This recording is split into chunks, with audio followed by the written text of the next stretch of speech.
কাকদ্বীপে যে ঘটনাটি ঘটে তার ব্যাপারে শুভেন্দু অধিকারী কি বলেছিল, যে এটা জিহাদিরা করেছে, মানে হিন্দুদের কোনো কিছু হলেই মুসলমানরা কিছু না কিছু করে ফেলে নাকি। আর তখনই যদি ওই দোষটা আবার মুসলিমের বাদ দিয়ে যদি কোনো হিন্দু লোকে করে ফেলে, তখন আর মুসলমানের মতো অত্যাচার আর হয় না, সেটা অন্যরকমভাবে চাপা দেওয়া হয়, যেরকমটা এখন করছে। দেখুন, মায়ের মূর্তি কোনো হিন্দু কাটতে পারেন না।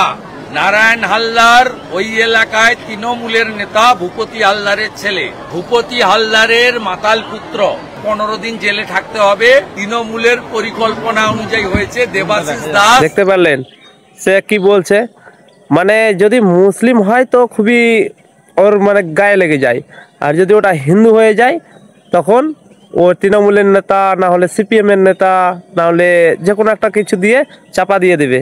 এই কাজটি যদি কোনো হিন্দুর ছেলে না করে যদি কোনো মুসলমানের ছেলে করতো, তাহলে হয়তো শুভেন্দু অধিকারী কি করতেন সেটা আমাদের ভালোভাবে বোঝা আছে। তা শুভেন্দু অধিকারী, আপনি এই হিন্দু মুসলিম নিয়ে ঝগড়া করবেন না।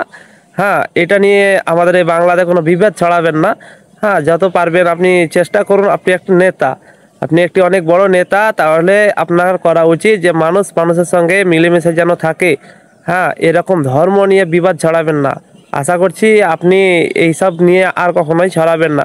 দেখছেন আপনি কত জায়গায় কত রকমের অপমান হচ্ছেন, তবুও যদি আপনি না শুধরান তাহলে আপনাকে আর কি বোঝানোর আছে বলেন।